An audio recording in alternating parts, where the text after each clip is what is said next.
Hello everyone and welcome back to Panic Peak. Let me know where you are listening from in the world by leaving a comment, and if you like the episode, please like and subscribe. Now, let's get cozy, and let's begin.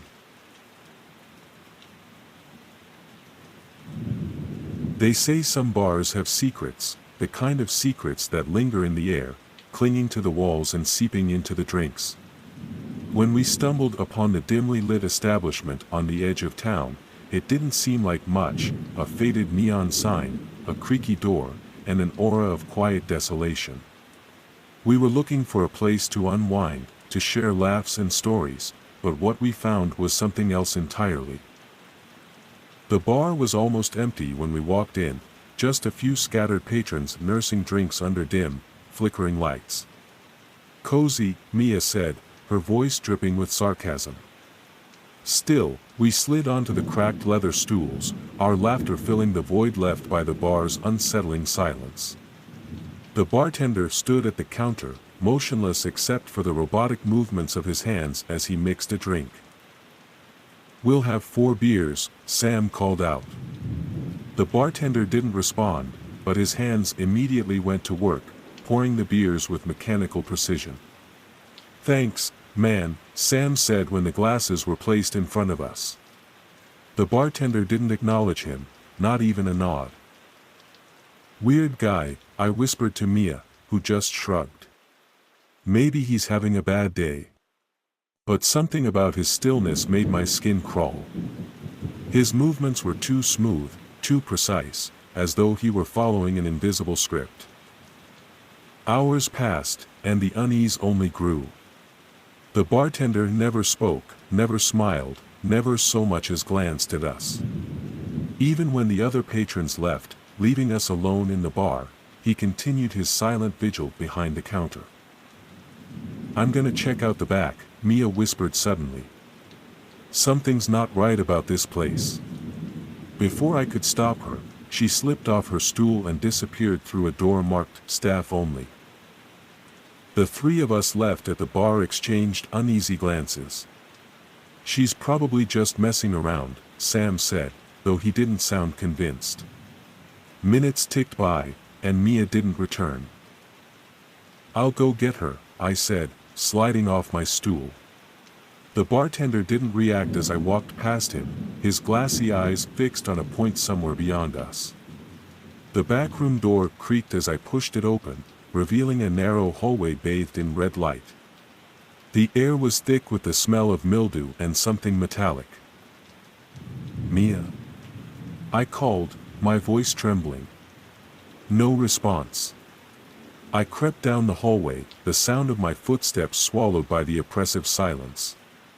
At the end of the hall was another door, slightly ajar. I pushed it open and stepped inside. The room was small and cluttered, filled with old bar equipment and stacks of dusty bottles. And in the center of it all was Mia, standing frozen in place. Her face was pale, her eyes wide with terror. "What?" I began, but then I saw it. The bartender. Or rather, what I thought was the bartender. He was slumped in a chair, his head tilted at an unnatural angle. Wires protruded from his neck, snaking into the shadows where a figure loomed. The figure stepped forward, and I realized with a jolt that it wasn't human. Its body was a patchwork of metal and flesh, its eyes glowing faintly in the dim light. It raised a hand, and the bartender mannequin's head jerked upright, its lifeless eyes snapping open. "Get out," Mia whispered, her voice barely audible. "We need to go." But the thing in the shadows moved faster than I thought possible, blocking the doorway before we could escape. It leaned toward me, its breath cold and mechanical. "You shouldn't have come back here," it rasped, its voice a distorted mix of human and machine. I grabbed Mia's hand and ran, shoving past the thing with every ounce of strength I had. We burst back into the bar, gasping for air. Sam and the others were gone, their stools empty. The bartender mannequin stood motionless, its head slowly turning to face us. We didn't look back as we fled into the night, the sound of our pounding footsteps echoing in the empty streets. Later, as we regrouped at Mia's apartment, we tried to make sense of what had happened. Sam and the others, Mia whispered, her voice trembling. Where could they have gone? None of us had an answer, and the questions only grew as the night wore on. Why hadn't the bartender moved when we left? What was the shadowy figure? And most chilling of all, how long had they been running the bar? We decided to return to the bar the next morning, against our better judgment. In the daylight, the building looked abandoned. The neon sign was broken, the windows coated in years of grime. Inside, the air was stale, the floor thick with dust. The bartender mannequin was gone, as were the glasses we'd used the night before. It was as though the bar had been untouched for years. In the back room, we found something that stopped us cold. A journal, its cover cracked and worn, resting on a table. The pages detailed the construction of the bartender mannequin, written in a spidery hand. The final entry sent chills down my spine. They watch through him. They feed on those who linger too long. A noise behind us made us whip around. The shadowy figure stood there, motionless, its glowing eyes piercing the dim light. We ran, abandoning the journal and any hope of answers. As we fled, I glanced back one last time and saw the bartender mannequin standing in the doorway, its head tilted as if bidding us farewell. Even now, as I write this, I can feel those eyes on me. The bar might be gone, but its secrets follow us. And I fear it's only a matter of time before they find us again. The days that followed were a blur of sleepless nights and paranoia. Every shadow seemed to move, every sound an omen. Mia grew increasingly withdrawn, staring out her apartment window for hours at a time. One night, I found her sitting in the dark, muttering to herself. "They're here," she said, her voice hollow. "They've been here all along." It wasn't long before she vanished. I came to check on her one morning, only to find her apartment empty. Her phone was on the table, a single message left open: "Don't look for me. They'll take you too." I couldn't let it go. I needed answers. I spent hours researching the bar, scouring local records and old newspaper archives. What I found was disturbing. The building had a history of unexplained disappearances dating back decades. Patrons, staff, even delivery workers, all vanished without a trace.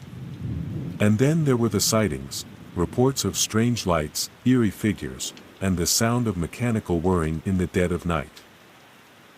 My obsession led me back to the bar. It was a reckless decision, but I had to know. The building was still abandoned, its facade crumbling. I stepped inside, flashlight in hand, the beam cutting through the thick dust and gloom. The air was oppressive, heavy with the weight of countless secrets. In the back room, the journal was gone, but something else caught my eye, a faint red glow emanating from a trapdoor I hadn't noticed before. Against every instinct, I lifted it and descended into the darkness. The basement was a labyrinth of machinery and wires, pulsating with a faint, rhythmic hum. In the center of the room stood the bartender mannequin, now fully animated. Its head turned to face me, its eyes glowing with a malevolent light. "Welcome back," it said, its voice eerily human. Before I could react, the shadowy figure emerged from the darkness. Its form shifted and flickered, as though it couldn't decide what it wanted to be. "You should have stayed away," it hissed, its voice resonating in my skull. I ran, my footsteps echoing in the metallic chamber. The walls seemed to close in, the machinery groaning and shifting as if alive. Somehow, I found my way back to the surface, the cold night air hitting me like a slap. I didn't stop running until I was miles away. Now, I'm in hiding. The whirring sound is louder than ever, and I'm certain they're closing in. My nights are filled with nightmares of glowing eyes and mechanical voices. I don't know how much longer I can evade them, but one thing is clear: the bar isn't just a place. It's a predator, a living, breathing entity that feeds on those who dare to uncover its secrets. If you ever find yourself on the edge of town, drawn to a faded neon sign and a creaky door, do yourself a favor: keep walking. Some secrets are better left buried. And some predators never stop hunting.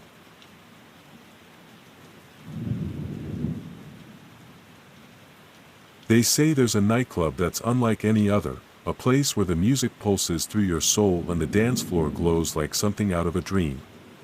But no one talks about what happens after midnight. Some call it a myth, others a warning, but those who know the truth don't live to tell it. I didn't believe the stories, not until I stepped onto that cursed floor. The bass thumped through my chest like a second heartbeat, deep and unrelenting. Neon lights flickered, casting fractured shadows across the room. Faces morphed in flashes of pink, blue, and green, each expression just a blur. I had always heard about Club Euphoria's infamous dance floor, but seeing it in person was like stepping into another world. The tiles beneath me glowed with an eerie, almost supernatural intensity, pulsing in sync with the music, as though the floor itself was alive. The dancers around me moved in hypnotic harmony, their bodies swaying in time with an unseen rhythm, as if the club was calling the shots, not the people. It was nearly midnight when my friends dared me to join them in the center of the floor. The energy in the air was infectious, and despite my gut telling me something was wrong, I couldn't resist. The teasing grins on my friends' faces only made my resolve crumble. I took a step forward, hesitating for a moment before stepping onto the glowing tiles. At first, it felt warm, comfortable, alive. But that was only the beginning. As the clock inched toward midnight, something shifted in the air. A chill ran down my spine as the music seemed to change, becoming darker, deeper, more primal. The lights above flickered and dimmed, casting an eerie glow across the room. Then, just as suddenly, the music surged back to life, louder, more insistent, drowning out every thought. The floor beneath me trembled, alive with an energy I couldn't explain. I felt it pulling me, urging me to move, to give in. And I did. But then something changed. I felt my body moving on its own, not just to the beat, but as if I were being controlled by something beyond myself. The crowd around me was still dancing, but there was something different in the way they moved. Their movements were sharp, almost mechanical, as if they weren't truly themselves anymore. That's when I saw them. The mirrors lining the walls reflected the room, but not as it was. The glowing tiles and the reflection seemed to pulse faster, more erratically. And the people, their faces were wrong. The dancers' eyes glowed faintly, their smiles stretched into something unnaturally wide, while shadowy figures flitted behind them, figures that weren't there in the physical world. They watched me, their eyes locking onto mine with a chilling certainty. I froze mid-step, but the music's grip was too strong. And then it happened. One of the shadows, no asterisk, it was something more than a shadow, extended a hand through the mirror, its fingers impossibly long, thin, and unnaturally graceful. My reflection, if it was even mine anymore, reached out, a cold hand of its own meeting the shadow's touch. I didn't move. I couldn't move. The chill that wrapped around my wrist felt like ice, sending a wave of panic through me. But it wasn't the panic that controlled me. It was the music. It was the floor. It was the club. As the shadow's grip tightened, I was pulled towards the mirror, dragged closer and closer until the surface seemed to breathe beneath my back, rippling like a dark ocean. And then the world shattered. Around me, others were experiencing the same horror. Their reflections, now twisted, elongated, and wrong, dragged them away, their bodies forced into an endless waltz with their shadow partners. Some screamed, their cries lost in the thunderous beat. Others fought, their struggles futile. One by one, they disappeared into the mirror, vanishing into a world no one could escape. My last glimpse of the real world was Chloe, her face pale, tear-streaked, and desperate. She stood frozen at the edge of the dance floor, reaching out for me with trembling hands, but too terrified to take a step. She couldn't save me. No one could. And then I was gone. The world inside the mirror was suffocating, dark, cold, and endless. The air reeked of decay, of rot. The glowing tiles beneath me pulsed with mocking laughter, a sound I couldn't escape, no matter how hard I tried to cover my ears. The shadows surrounded me, pulling me into their eternal dance. Their hollow eyes glowed with malice, their smiles twisted with hunger. I wasn't in control anymore. I was just another part of their ritual. Another soul they'd claimed. Another puppet dancing to their will. Days, maybe weeks passed, time lost all meaning. The music never stopped, the shadows never tired, and the dance never ended. Each new victim was forced into the waltz, their faces twisted with despair as they too became part of the nightmare. The darkness was thick with their whispers, with their cries for release. But it never came. Then one night, or what I thought was night, a flicker of light caught my attention. At first, it was faint, barely noticeable. But as I moved toward it, it grew brighter, cutting through the suffocating gloom. It wasn't the club's lights. It wasn't the glow of the tiles. It was something else, something alive, something pure. A voice, soft and melodic, reached my ears. "Do you want to escape?" it asked. I couldn't speak, but every fiber of my being screamed yes. I nodded desperately, and for the first time, the shadows recoiled. Their forms flickered and faded, momentarily weakened by the light. The voice spoke again, this time louder, more insistent, "Follow it." The shadows fought back, their cold hands clawing at me, trying to pull me back into their embrace. But the light was stronger. It beckoned me forward, its warmth promising salvation. I stumbled toward it, each step feeling like I was walking on broken glass. I could see others reaching for the light, their faces filled with fear and hope. Some made it through. Others were dragged back into the abyss, their screams echoing in my ears. When I reached the source of the light, I found myself standing before a mirror unlike the others. Its surface shimmered, rippling like liquid silver. Through it, I saw a version of myself, pale, hollow-eyed, but still alive. I could feel the breath in my lungs again. The voice whispered again, urging me on, "Step through." With one last, desperate effort, I lunged forward, plunging into the mirror. It was like breaking through ice, a sharp, cold sensation that left me gasping for air. For a moment, I couldn't breathe. Then I fell. The darkness gave way to blinding light, and when I opened my eyes, I was back in the club.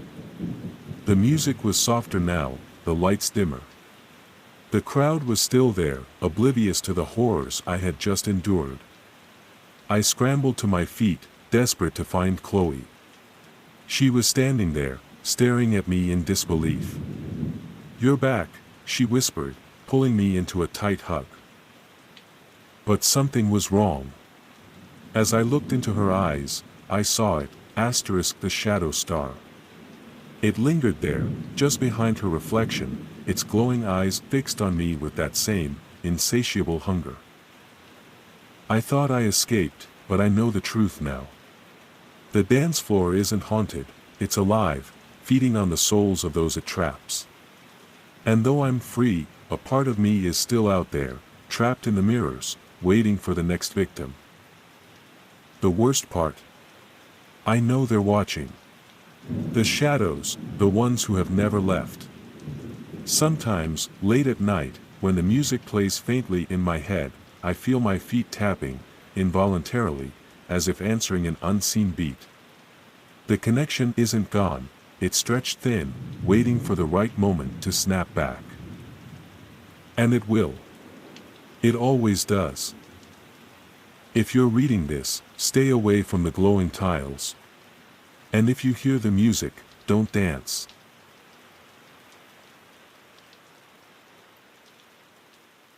I'd never been one for bars.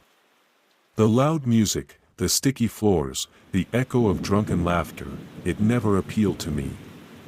But when I heard about the Crimson Lounge, a new bar that promised a unique red light cocktail experience, something about it intrigued me. It was different. Exclusive. Mysterious. So, against my usual better judgment, I decided to go. The moment I stepped inside, I could feel the shift in atmosphere. The lighting was low, everything bathed in a rich crimson glow that seemed to make the air feel heavy, as if it were soaked in secrets. People sat in shadows, their faces half hidden, but they all appeared entranced by something. The bartender, a striking woman with sharp eyes and a knowing smile, caught my gaze as I walked up to the counter. First time, she asked in a voice that was both soothing and unsettling. I nodded, taking in the dim, otherworldly ambience. A faint chill ran down my spine, but I shrugged it off, eager to experience something new, something I couldn't explain.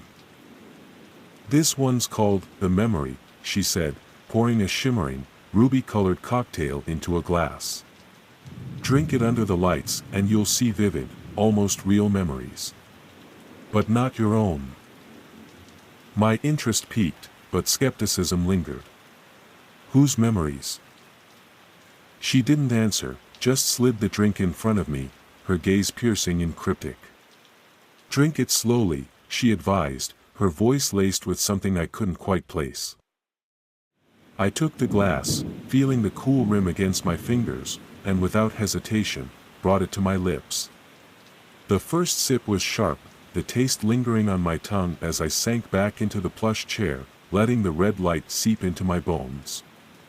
The bartender's smile widened, as if she knew something I didn't. I didn't know it then, but that one drink would change everything. The moment the liquid hit my stomach, the world began to blur. My vision wavered, and the room seemed to pulse with the rhythm of my heartbeat. The crimson light grew more intense, wrapping around me like a heavy, suffocating blanket. I blinked rapidly, trying to clear my head, but it didn't help. And then the memories came. At first, it was gentle, almost pleasant. I saw a young girl running through a sunlit forest. Her laughter echoed in my ears, warm and carefree. The breeze danced through the leaves, rustling them softly, and I felt the coolness of the shade against my skin. I could almost smell the earth, fresh and damp. It was a peaceful memory, one I didn't recognize, but I welcomed it. But then, the peaceful scene shattered. The girl's laughter turned to frantic screams, her eyes wide with terror.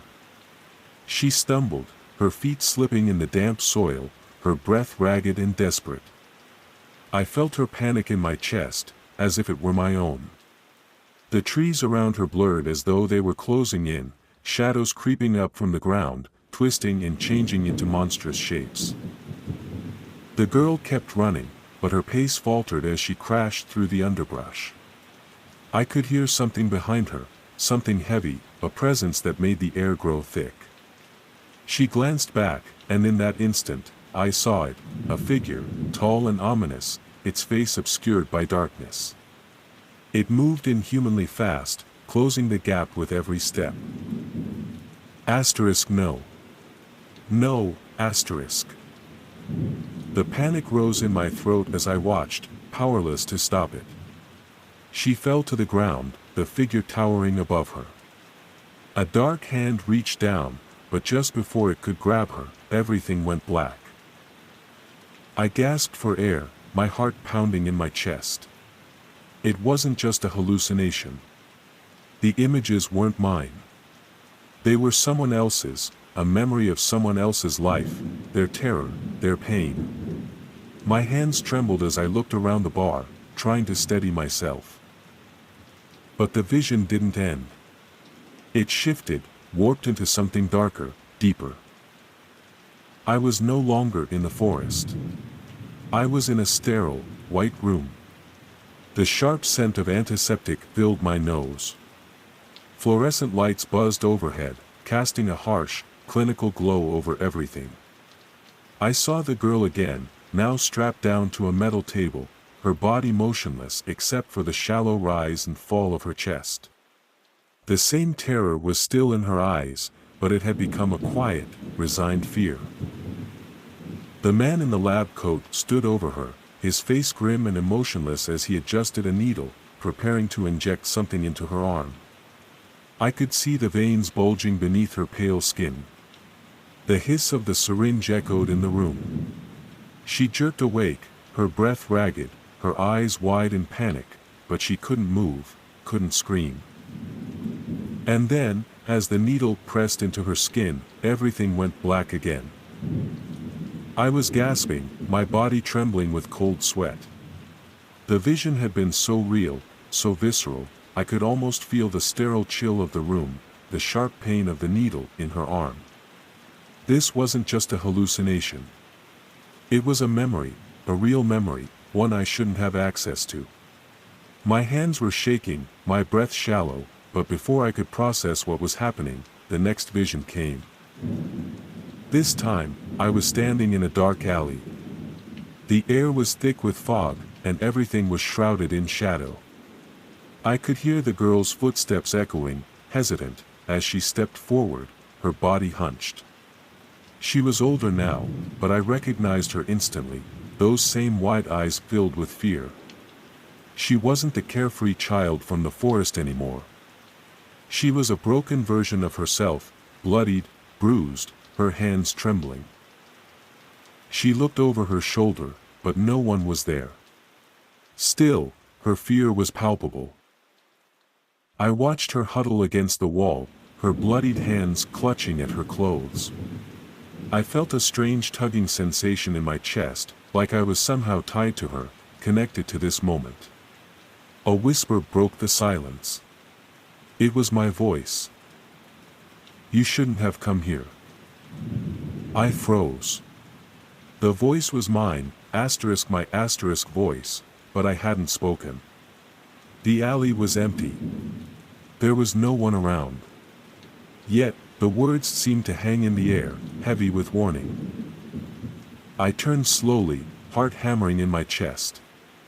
I wanted to run, but my legs wouldn't move.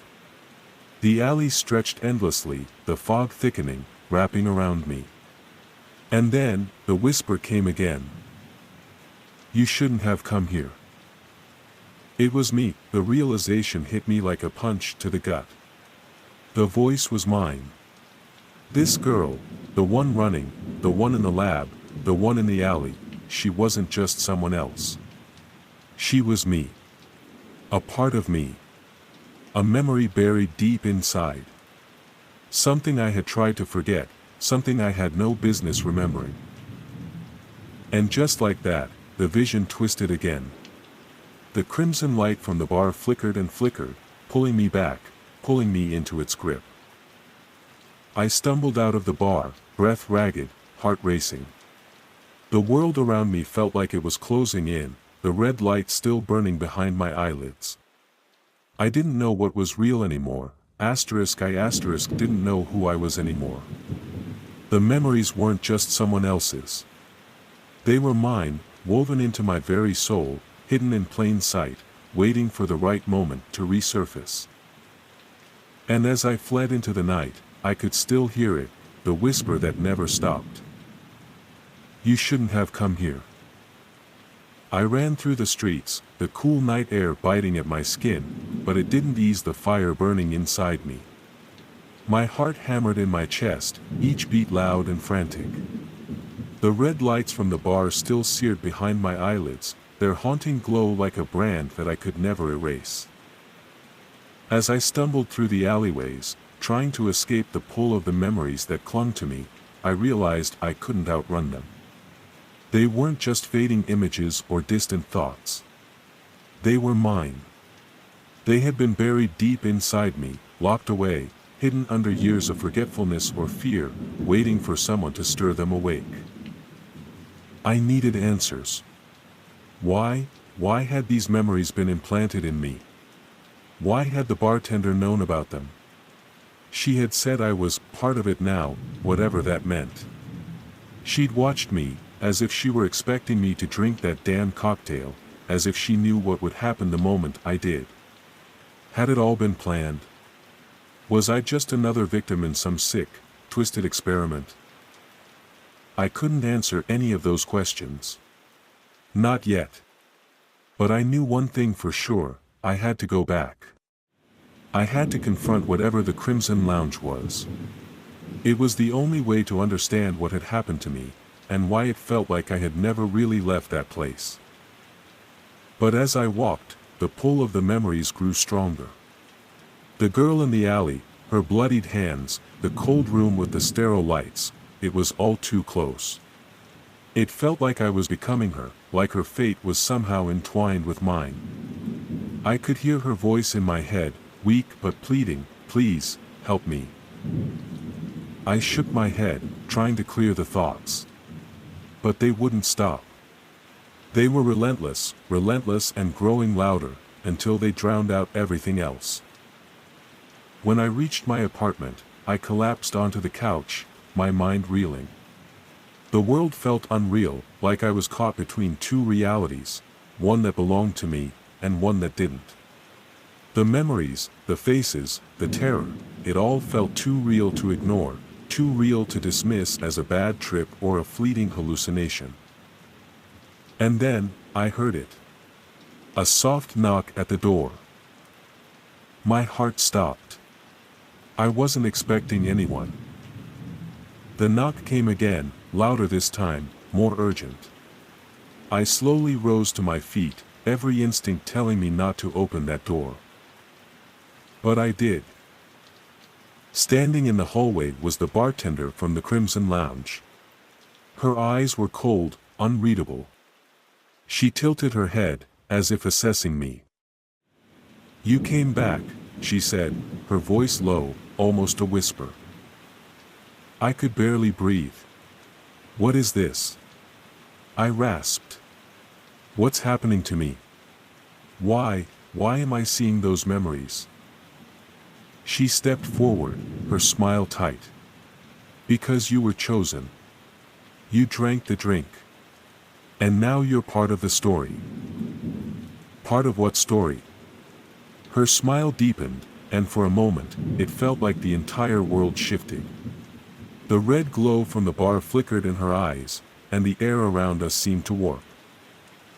"The story," she repeated, "of the Crimson Lounge." Before I could respond, she turned and walked away, disappearing into the shadows of the hallway. The door clicked shut behind her with a finality that left me breathless. I stood there, my mind racing, trying to make sense of everything. The memories. The girl. The lab. The alley. The voices. They were still with me, swirling in the back of my mind, a part of me I couldn't escape. I didn't know what had happened that night, or why I had been chosen, but one thing was clear, I wasn't getting out of this unscathed. The Crimson Lounge had claimed me, and I could feel its grip tightening around my soul. And I knew, with a sickening certainty, that the memories, those terrifying, bloody memories, weren't done with me yet. They were just beginning.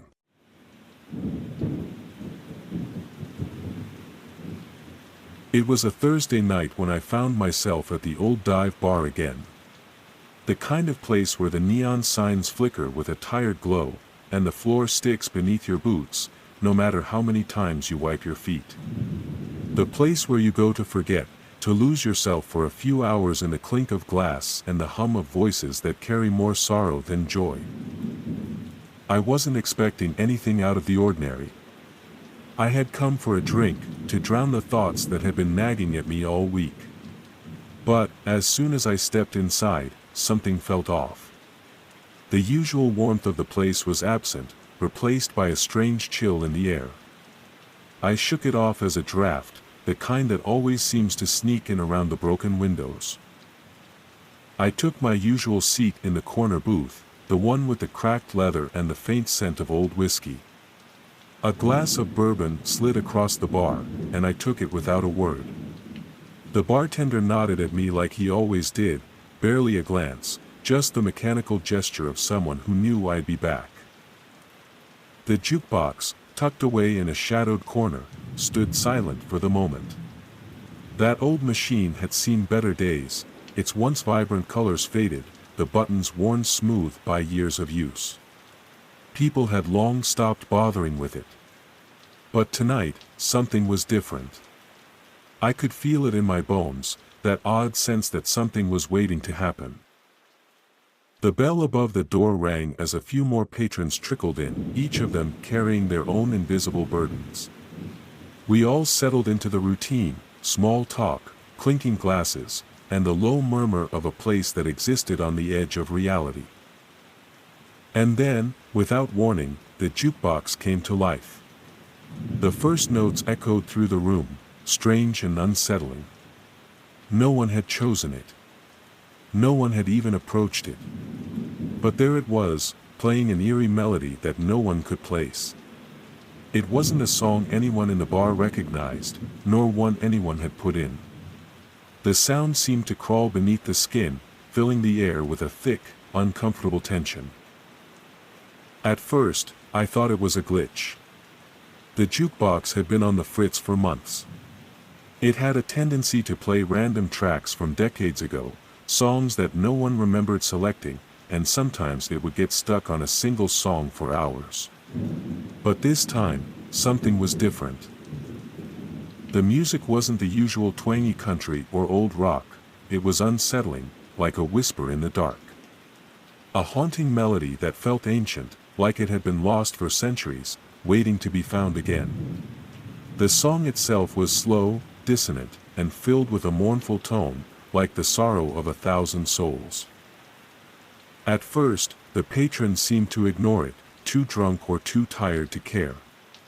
But there was something about it.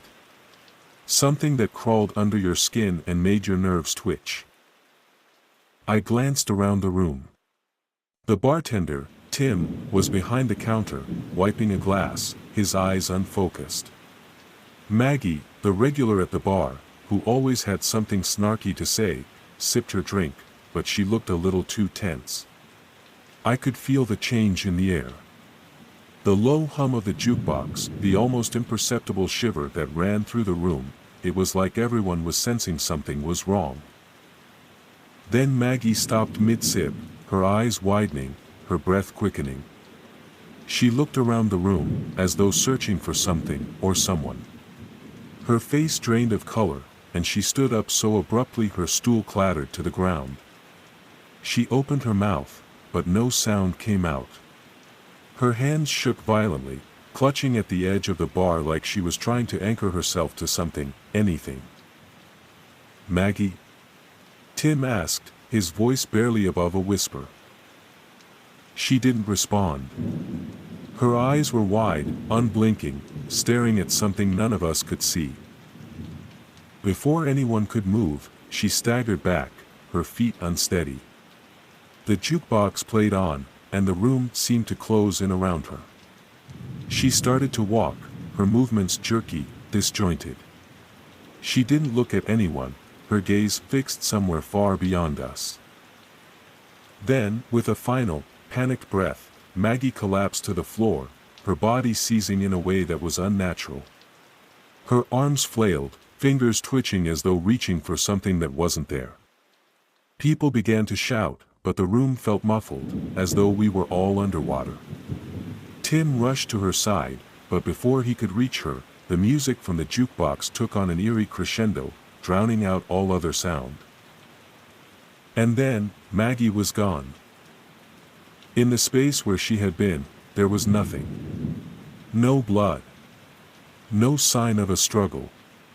It was as though she had vanished into thin air. The jukebox clicked, its song fading, and the room fell into a stunned silence. I don't know how long I sat there, frozen in place. Tim was staring at the spot where Maggie had been, his mouth hanging open. The bar had gone still, the patrons now silent, their eyes darting around nervously, unsure of what had just happened. "Where did she go?" someone finally asked, their voice trembling. I couldn't answer. I didn't have an explanation. The only thing I knew was that the music wasn't done. It began again. The same haunting, forgotten melody. I looked at the jukebox. This time, it felt worse, like the song was reaching out to pull us into its grip. I could see it in the eyes of the other patrons. They were all listening now, ears straining, waiting for the next chord to play, as though they were drawn in, helpless against its pull. I should have left. I should have run. But I didn't. I stayed. The unease gnawed at me, but I couldn't tear my gaze away from that damn jukebox. Every note seemed to wrap itself tighter around me, its grip unyielding. And then, something worse happened. One by one, people began to vanish. First, it was Tim, the bartender. He had been standing by the counter, his face pale, watching the jukebox with a kind of quiet resignation. He reached for the plug, as though he could somehow stop the music. But as his hand brushed against the jukebox, there was a sudden flash of light, and Tim was gone. No sound. No trace. I stared at the empty space where he had been, unable to move, my heart racing in my chest. The jukebox clicked again. And then Karen, the woman who always had a sharp word for anyone who came through the door, was next. She had been standing by the pool table, laughing, talking about some trivial thing. But when the song reached its piercing crescendo, she stopped mid-sentence. Her eyes glazed over, and she walked toward the jukebox as though in a trance. Karen disappeared just like the others. Vanished into nothingness. I tried to move. I tried to get up, but my body refused to obey. The air in the room had thickened. I couldn't breathe. The walls felt like they were closing in, and the music, it was everywhere now, drowning out my thoughts, my fears, until all I could hear was that haunting, forgotten song. I looked around desperately, my hands clammy, but the faces around me had changed. They weren't the people I had known. Their eyes were hollow, empty. They moved like marionettes, disconnected from the world. They, too, were drawn to the jukebox. The music had become an anchor, a black hole sucking them in, piece by piece. I realized, with growing horror, that I was the last one left. The jukebox played on. And then, I felt it, the pull, the cold, relentless pull. My legs moved on their own, each step heavy and slow, like the music was controlling me. I reached out, my hand trembling as it hovered over the cold metal surface of the jukebox. The music stopped. A deathly silence filled the bar, and for a fleeting moment, I thought it was over. That I had escaped. But then, a voice whispered in the dark, just behind me. "You shouldn't have touched it." I spun around, but there was no one there. Only shadows. Shadows that seemed to stretch toward me, consuming the room. I tried to scream, but no sound came. The jukebox clicked back on. And the song played once more. I wasn't sure if I was still awake or if I had slipped into some nightmare. But one thing was certain, no one would be leaving. Not tonight. Not ever. As the song played on, I realized too late that the bar itself had become part of the music, a prison woven into the forgotten notes of the melody. The people who had vanished before me had not simply disappeared, they had been absorbed, trapped in the eternal cycle of that terrible song. Each note was a reminder, a warning, that once you stepped inside, you could never escape. I stepped closer to the jukebox, drawn by an unseen force. The song's final notes echoed in my mind, now inseparable from the air I breathed. The next time someone would walk through the door, they would find only empty chairs, and the jukebox would play again. I had become part of it too. And no one would ever remember our names. I don't know how I ended up there. I wasn't supposed to be in that part of town. I wasn't supposed to wander into that alley. I wasn't supposed to see that door. But then again, maybe I was. Maybe it was inevitable, a pull too strong to resist. It had been a long day, a long week, really. The kind of week that makes you question everything, like you've been running on autopilot and never really living. A break was what I needed, not a pause, but a full stop. I needed to drown the noise, escape the weight of the city, and everything that came with it. The endless traffic, the crowded bars, the buzzing of my phone with notifications I didn't care to answer. I had no plans, no goals, just a desperate desire to forget. The streets felt colder that night, the city's pulse slower. As I walked, my feet carried me without thinking, drawing me down narrow paths I hadn't noticed before. It was there, in the shadow of the towering buildings, that I saw it, just a faint glow from the crack between two brick walls. A sign, half covered in ivy, flickering in the dim light, happy hour all day. It was as though the world had stopped turning for a moment, and all I could do was stare at that sign. It felt like a whisper just for me, an invitation I couldn't refuse. Maybe it was the exhaustion, or maybe it was just the pull of the unknown, but I pushed the door open and stepped inside. The moment I crossed the threshold, I felt it. The air was different, thick with the scent of aged whiskey and cigar smoke, warmer than the chill outside. The low murmur of voices echoed through the dimly lit room, and the soft clink of glasses filled the space like an ambient melody. It was a speakeasy, sure, but not like any I'd ever seen. This place was hidden away, as though it existed outside of time. The bartender didn't look up as I approached, but his smile was already in place, too wide, too perfect. His eyes gleamed with an unsettling cheer. "What'll it be?" he asked, his voice smooth like velvet, almost too polite. I took a breath, trying to shake off the weirdness. "Whiskey." "Neat," I said, watching as his hands moved with practiced grace, pouring the amber liquid into a glass without hesitation. The drink slid into my hand, and I took a sip. The burn was smooth, not the usual sting of alcohol, but something softer, more intoxicating. The taste lingered in my mouth like liquid gold. I closed my eyes, letting the warmth spread through me, washing away the edges of my thoughts. I looked around then. The patrons were strange. They were all laughing, joking, slapping each other on the back, faces glowing with a brightness that felt unnerving. Their smiles were wide, too wide, like something out of a dream. But there was a warmth to them, a sense of belonging that pulled me in.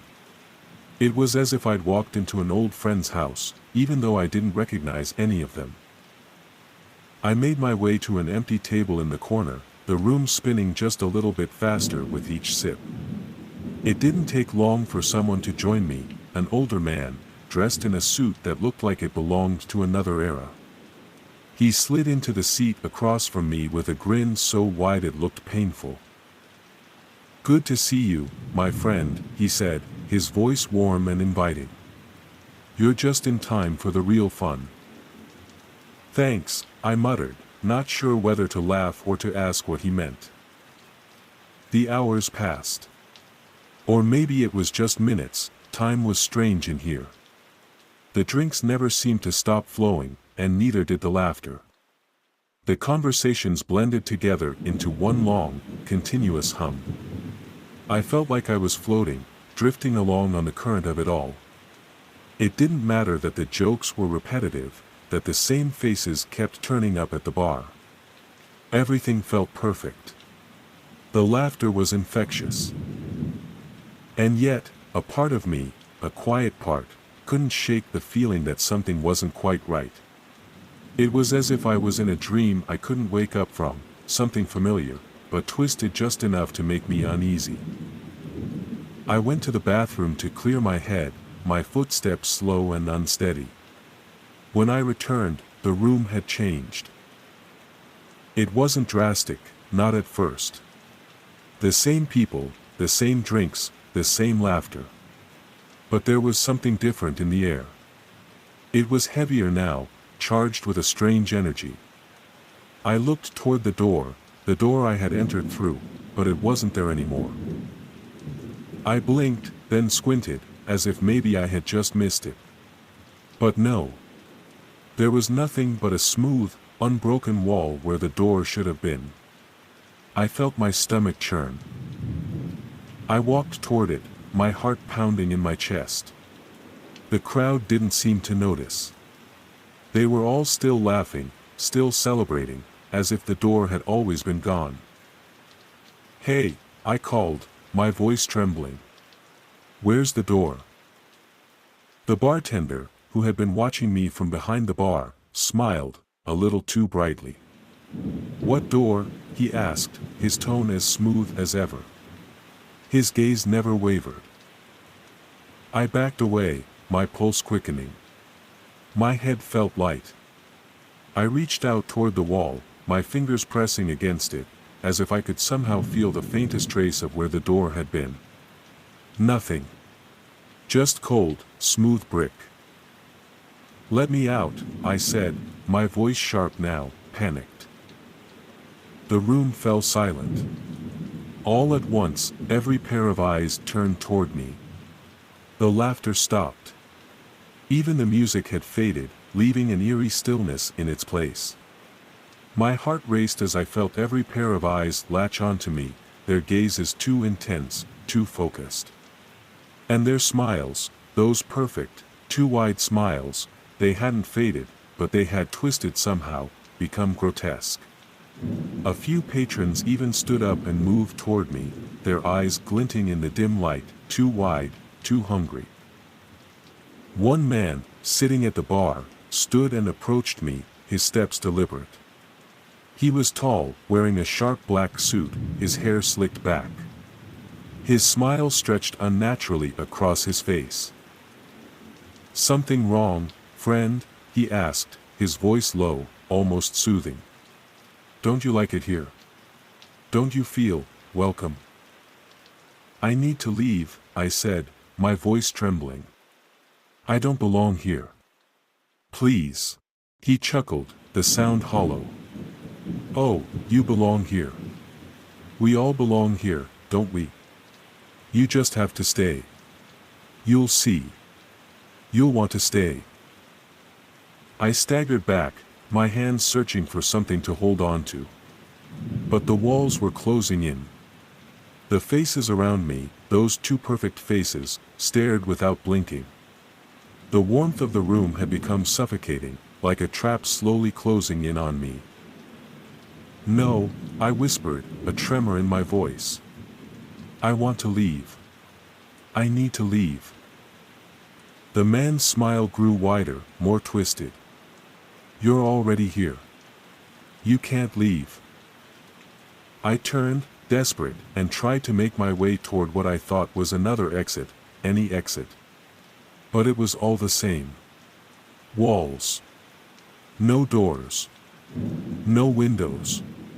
Just this room. This endless room, full of faces, full of smiles. And the laughter, it had become sharp, mocking. "They don't leave," the bartender's voice rang out, echoing around me. "None of us ever do."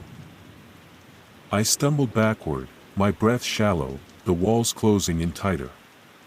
There was no escape. The door had disappeared, and so had I. I was part of the crowd now. Just another face in the eternal, never-ending happy hour. That was the last thing I remembered before everything went dark. The last thing I knew of the outside world was the muffled sound of traffic and the cold bite of the air against my skin as I had stepped into that alley. Now, it feels as if I've been here forever. The laughter never stops. The drinks keep flowing. And my face, stretched and unmoving, is just another among many. I can't remember the last time I was me. I look around at the others, their smiles are just as wide, their eyes just as empty. We are all the same now. We are trapped in this loop, bound by the walls of the speakeasy in the promise of eternal joy. It's always happy hour here. And I'll never leave. None of us will.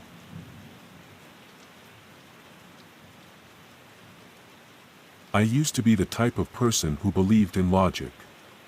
In reason. I dismissed rumors, laughed at ghost stories, and chalked up every strange occurrence to coincidence or imagination. But that was before I stepped into the Echo, the karaoke bar that had recently become the talk of the town. I had heard the stories, of course. People spoke in hushed tones about a woman who appeared every night, singing a haunting ballad that captivated all who heard it. Her voice was said to be beautiful, but unsettling, unnaturally so.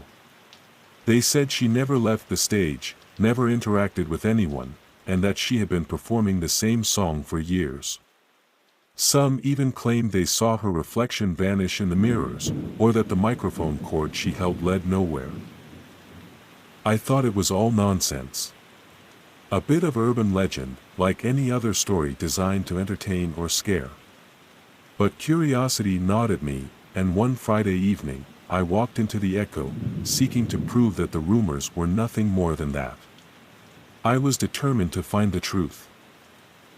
What I found that night was beyond anything I could have ever imagined. The neon lights flickered above the stage, casting an eerie glow over the room. It wasn't busy when I entered, just a handful of patrons nursing their drinks and chatting quietly. The smell of stale beer and sweetened cocktails lingered in the air. The DJ was setting up, adjusting the speakers with his back to the crowd, and a soft buzz of conversation filled the room. It felt like any other night at a karaoke bar, nothing out of the ordinary. I took a seat near the stage, close enough to get a good view but far enough away to remain unnoticed. A drink was placed in front of me, but I barely touched it. My eyes were drawn to the stage, to the microphone that sat idle, waiting for its next performer. I'd heard people say the woman who sang the song didn't look like anyone else. She was different. But it was hard to imagine what they meant. Soon, the DJ announced the next singer, and a strange hush fell over the bar. The audience stilled, their attention suddenly focused. I frowned, wondering why such a subdued reaction. Most of the time, karaoke brought out laughter and cheers, but not tonight. Tonight, it felt like something was brewing beneath the surface. My curiosity deepened. She walked onto the stage. At first, I didn't know what to think. She was beautiful, yes, but there was something unsettling about the way she moved, a slow, deliberate grace that made her seem otherworldly. Her long, black dress seemed to ripple as she swayed with each step, and her pale skin shimmered faintly under the dim glow of the lights. Her hair fell in dark waves around her face, framing her sharp features. When she lifted the microphone to her lips, my breath caught in my throat. The silence in the room deepened, and the first note escaped her mouth. Her voice was unlike anything I had ever heard. It wasn't just beautiful, it was haunting, as though it had the power to reach into your soul and twist it. It was soft, almost fragile, but filled with an aching sorrow that made every word linger long after it had been sung. The song was slow, melancholic, but there was something about it that made my chest tighten. It felt like it was coming from somewhere deep, somewhere dark. The patrons around me didn't move. They didn't blink. They just stared at her, their expressions blank, entranced. The woman continued, singing the same ballad that had been described to me, the one that seemed to hypnotize anyone who heard it. I could feel the weight of her voice pressing down on me, pulling me deeper into the trance. I wasn't sure how long I had been sitting there, lost in the melody, but when I looked around, I realized the room had grown eerily quiet. Even the clink of glassware and the shuffle of feet had stopped.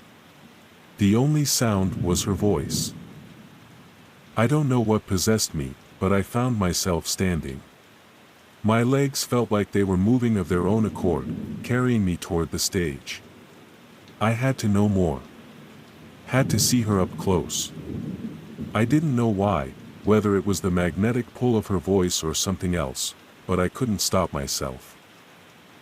As I neared the edge of the stage, I noticed something strange. The microphone cord. It dangled loosely in her hand, but when I looked closely, I realized it didn't lead anywhere. There was no speaker, no amplifier, nothing. Just empty space. It vanished into the air, as though the cord was a part of her, stretching off into nothingness. A chill ran down my spine. I stepped forward, but my feet felt heavy, like they were moving through thick fog. The closer I got to her, the more unnatural the atmosphere became. The song still echoed in my mind, but something else was starting to creep in, a feeling of unease that I couldn't explain. And then, it happened. I looked up at the mirror behind the stage, where her reflection should have been. But there was nothing. No reflection of her, no image in the glass. Just emptiness. She was there in front of me, standing under the spotlight, but her reflection, her presence, had disappeared. My breath caught in my throat. I stumbled back, panic rising in my chest. What was going on? My heart pounded, and I quickly turned away, but before I could retreat to the safety of my seat, she turned to face me. Her eyes locked onto mine, and I froze. Her eyes were wide, but there was nothing human in them. No warmth. No life. Just two empty, dark pits staring at me. Her lips parted, and for a brief moment, I thought she might speak, but instead, she continued to sing. Only now, it wasn't just the song that filled the air. It was something darker. A deep, hollow sound that reverberated through my bones. My chest tightened with a sudden, suffocating pressure, and I could feel something else, not physical, but in the space between my thoughts, a presence. An entity that was watching, waiting. I couldn't tear my eyes away. Suddenly, I realized that the other patrons were still staring at her, still frozen in place, their eyes glazed, their faces pale and emotionless. No one moved. No one blinked. They weren't even breathing. It was as if they were all under her spell, caught in the same web that had ensnared me. I couldn't take it anymore. My legs moved of their own accord, and I bolted from the bar, not daring to look back. The night air outside felt cold and sharp against my skin, but it didn't suit the panic that gripped me. My heart hammered in my chest, and I couldn't escape the sensation that something was following me. The song echoed in my mind, haunting me, and I found myself glancing over my shoulder, certain that I wasn't alone. The following days were a blur. I tried to tell myself it was just a trick of the mind, that I had imagined the whole thing. But no matter how hard I tried, I couldn't shake the feeling that the woman was still out there, waiting. A week later, I couldn't resist. I returned to the echo, telling myself that I just needed to see it again, to prove that I wasn't going crazy. I was hoping, deep down, that it was just some elaborate hoax, a clever illusion. But when I entered the bar, the stage was empty. And then, I heard it. That same haunting ballad. The woman was back, standing under the spotlight, the microphone held to her lips. But this time, when she turned to face me, I saw something that stopped me dead in my tracks. Her reflection. It wasn't her. It was me. I couldn't breathe. I stared at the mirror in disbelief, my body frozen in place. There, standing beside the spectral woman, was a reflection, my reflection. The shock of it was so overpowering that it felt like the room was closing in around me. My heart raced, and my hands trembled uncontrollably. The woman continued to sing, her voice as chilling and beautiful as it had been the first time I heard it. But now, it wasn't just her haunting melody that filled the room, it was mine, too. My reflection stood there, beside her, smiling at me with that same eerie, empty gaze. The realization hit me like a cold wave, it wasn't just her that was lost. It was me, too. I had become part of this twisted, eternal performance. I took a shaky step back, my legs threatening to collapse beneath me. But before I could turn to run, the woman's eyes locked onto mine again, her gaze deep and unyielding, as though she were staring right into my soul. Her lips moved in perfect synchronization with mine in the reflection, and I realized that I wasn't the one in control anymore. I had stepped too far into her world, and now it was pulling me under. You should have stayed away, her voice, my voice, whispered in the back of my mind, a soft, unnerving echo that made my skin crawl. I wanted to scream, to shout, to break free from the suffocating grip of her gaze. But I couldn't. I was trapped. The room, the bar, the world outside, all of it had dissolved into the endless, haunting melody of the song. Suddenly, the song stopped, the silence crashing over me like a tidal wave. I blinked, dazed, and found myself standing on the edge of the stage, the cold light of the spotlight casting a harsh, unforgiving glow over me. The audience, once frozen, now stared back at me, just as lifeless as the reflections in the glass. The woman smiled. It was a slow, knowing smile. The same smile I had seen in the reflection. "You're part of it now," she said softly, her voice no longer just a melody, but a command. "This is your place now. Forever."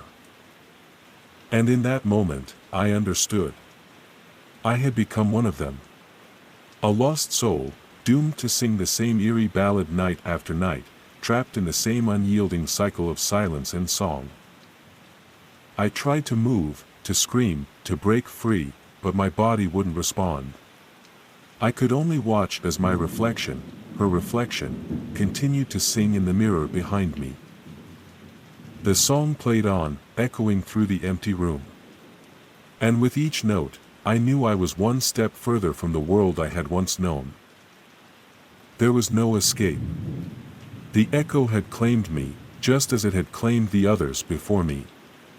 And now, I was the one who would haunt the bar, forever singing the song of the lost, until another lost soul wandered in, eager to uncover the truth. And when they did, I would smile.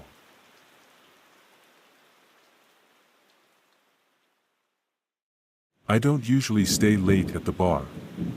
The kind of person I am, I tend to keep things simple, 1 or 2 drinks, a quick chat, and then I'm out the door before the night stretches too long. But tonight was different. There was something about the quiet hum of the place, the way the dim light cast long shadows across the empty stools, that made me want to linger. The city outside was colder than usual, the streets quieter. It was as if the world had decided to hold its breath. It was the usual dive bar, a small, dark place tucked between 2 businesses I'd never paid much attention to. I'd been coming here for months, sometimes more than I should. The regulars had long gone home, The only sounds left were the clinking of glasses and the soft jazz playing on the jukebox. The bartender, Carl, was still there, wiping down the counter as if he had all the time in the world. And then came the last call. Carl's voice, low and worn, echoed in the stillness. "Last call," he said, his eyes flickering to the clock behind the bar. The dim glow of the clock's red numbers reflected off the bottles lined up in the shelves, marking the end of another night. I glanced at my watch. Just a few more minutes wouldn't hurt, right? So I nodded, took a slow sip from my glass, and settled in. The bar was mostly empty. A few stray bottles sat on the counter, their labels worn and peeling, reminders of the regulars who had long since slipped out the door. The air had that stale, beer-soaked scent, mixed with a faint undertone of something I couldn't quite place. It felt heavy, thick, like the walls were closing in just a little bit at a time. I wasn't in a hurry to leave, so I leaned back on the bar stool and took in the atmosphere. A soft hum of static from the jukebox filled the room, its slow, melancholic tune drifting over the silence. There was something about the music tonight, though, it didn't quite feel right. It was as though it was playing not for us, but for something else.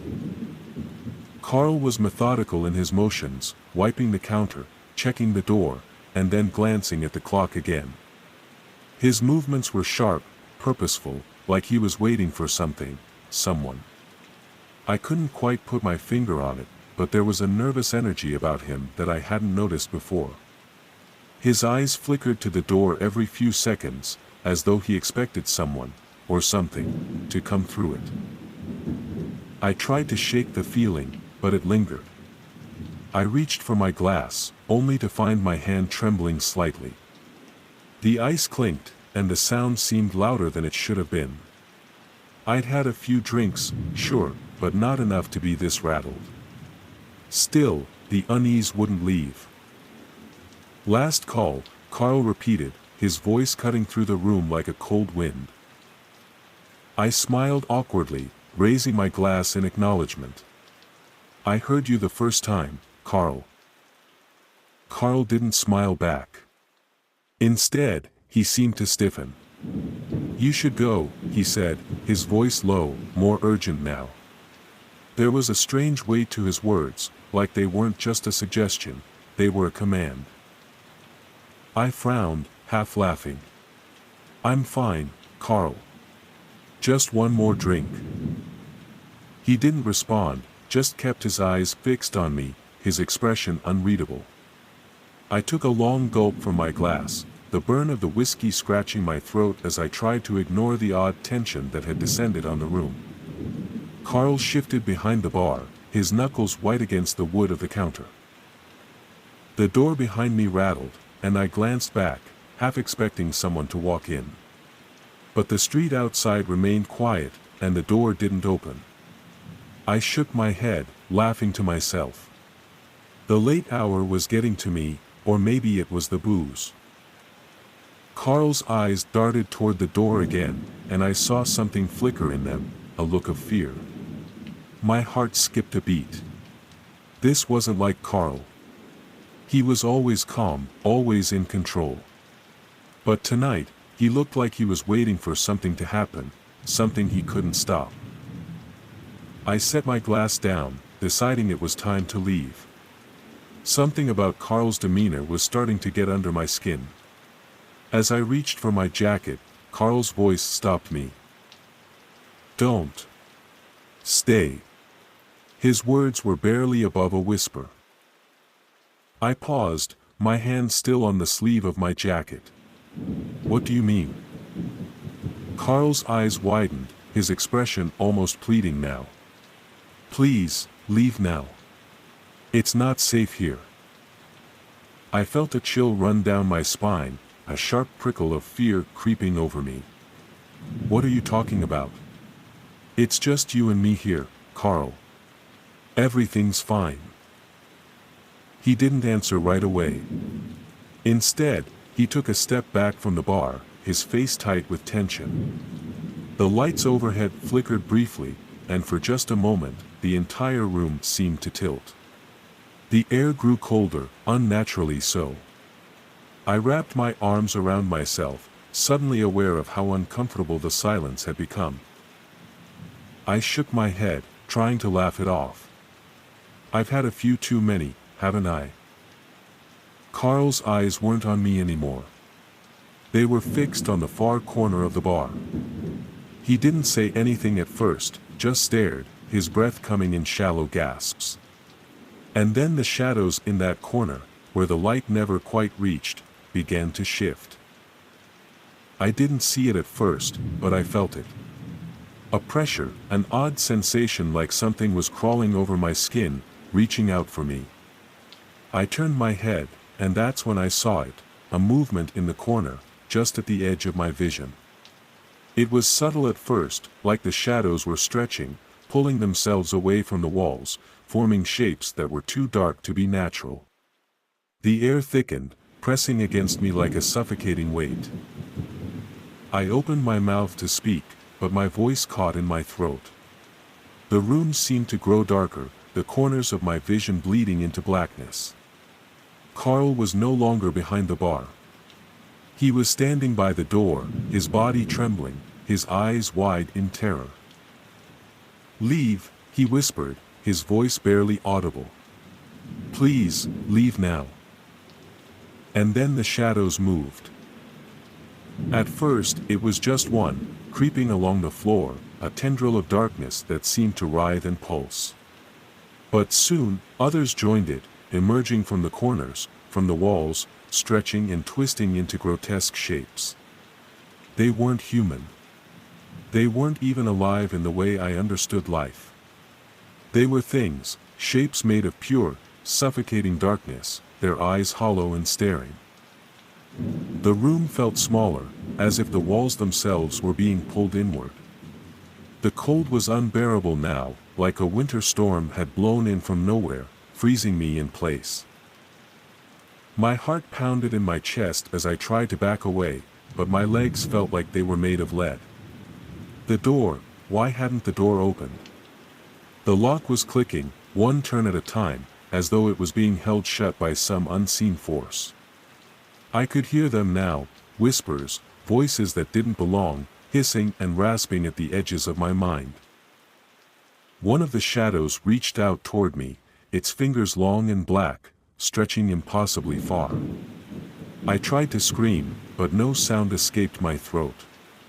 My body was frozen, trapped in a nightmare. Carl was still by the door, his eyes filled with a pleading, helpless look. He mouthed something I couldn't understand. He raised his hand, as though trying to warn me, but it was too late. The darkness closed in. And then the whispering stopped.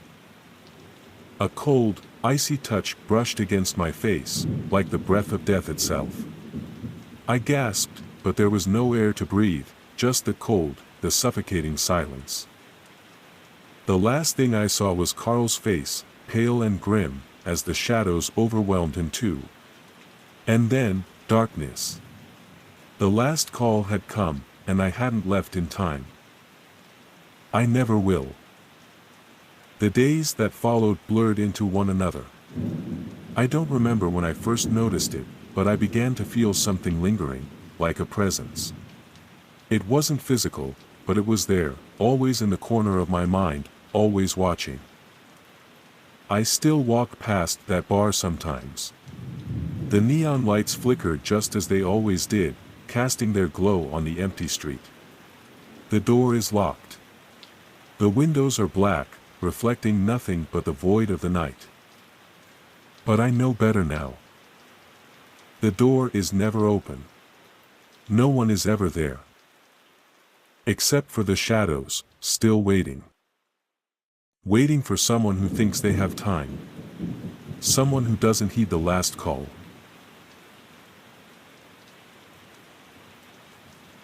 It started like any other night at the Lux Lounge.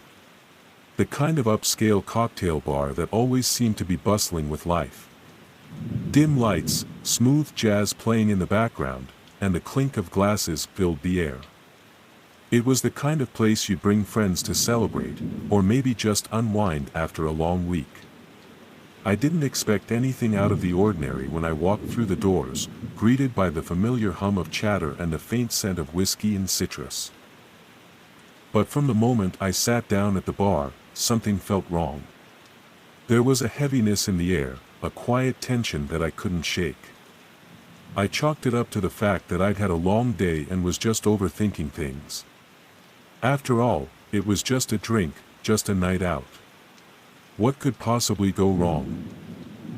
At first, it was a small thing. A shard of glass in my cocktail. I shrugged it off, thinking it was just a mistake, a fluke.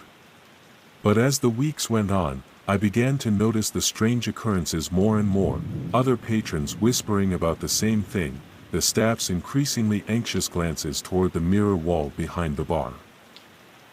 And then, one night, everything changed. It was a Friday when I first saw the glass shard in my drink. I hadn't even taken a sip, just swirling the dark rum and cola, when something caught my eye, a sharp, angular gleam. At first, I thought it was just the ice, but when I leaned closer, I saw it.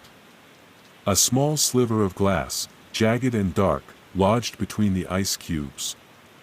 I frowned and looked around. Nobody else seemed to have noticed. I called the bartender over, feeling a bit embarrassed. He was young, with an easy smile and a hint of nervous energy that matched the trendy vibe of the place. "Excuse me," I said, holding the drink up. "I think there's glass in my drink." His expression faltered for a second, then he nodded, taking the glass and walking away without a word. I watched as he returned behind the bar and exchanged a few quick words with the other staff. Their eyes flickered toward me briefly, but they didn't seem concerned. They were used to complaints like this, I assumed. He returned with a fresh drink, no glass shards this time, and apologized with a forced smile. "We're so sorry about that, it must have been a mistake during preparation," he said. It wasn't convincing, but I let it slide. After all, it was a mistake. No harm done. But then it happened again. The next week, I came back. My friend had just gotten a promotion and wanted to celebrate at the Lux Lounge. The drinks flowed freely as we laughed and toasted to her success, but halfway through my second cocktail, I spotted another shard of glass. Smaller this time, but unmistakable. I called over a different bartender this time. She seemed surprised, more concerned than the first guy had been. "We've been having some issues lately," she explained, eyes darting nervously to the mirror wall behind the bar. "Some complaints about glass. I'll make sure the drink is replaced." But something about the way she looked at me, the way her hand shook as she passed me the new drink, sent a cold chill down my spine. Over the next few weeks, I kept seeing more shards, sometimes in my drinks, sometimes in those of other patrons. One night, the shard was so large, it almost looked like a small mirror. But I didn't say anything. People were starting to talk, whispering rumors about the bar being cursed. "It's the mirrors," one of the regulars said to me one night. "Those mirrors on the wall, they've been here for years. Old ones. People say they trap souls." I laughed it off, but the thought clung to me, gnawing at the edge of my mind. There was something wrong about this place, something off in the air that I couldn't put my finger on. Then, one night, I saw something that made my blood run cold. I was sitting at the bar, nursing a drink when the bartender, one I hadn't seen before, looked at me with wide, panicked eyes.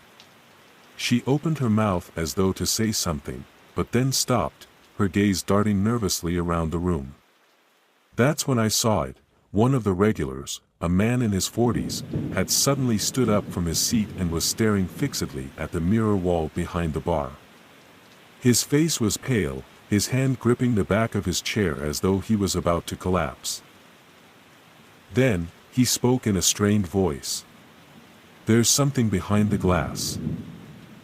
Before anyone could react, he bolted from the bar, stumbling toward the door. His voice echoed in my mind, and for the first time, the thought of those cursed mirrors seemed to be more than just a rumor. I felt uneasy, my eyes involuntarily drawn to the mirror wall behind the bar. The reflections were sharp, distorted in the dim light, but nothing seemed out of the ordinary. I shook my head, trying to dismiss the thought. But the feeling of being watched lingered. Something about the mirrors felt hungry. Like they were waiting for something. A few nights later, everything unraveled.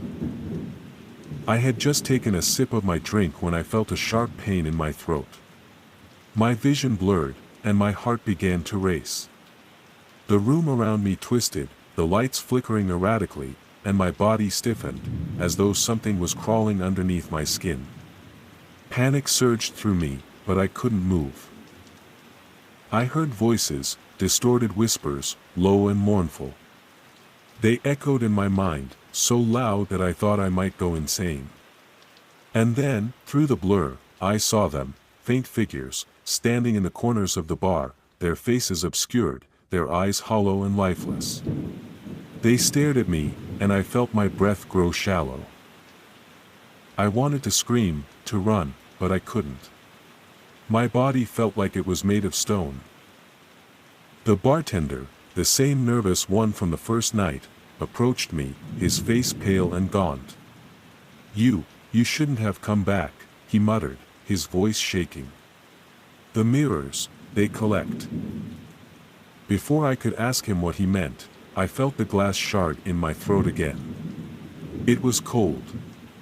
So cold. And then, as if drawn by some unseen force, I was pulled toward the wall of mirrors. I tried to fight it, but it was as though the glass had a grip on my very soul, pulling me closer with every step. And then I saw it.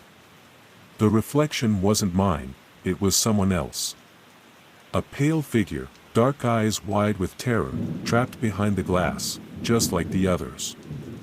I reached out, my fingers grazing the cold surface, and I saw her, a woman, or what was left of her, pressed against the glass, her mouth open in a silent scream.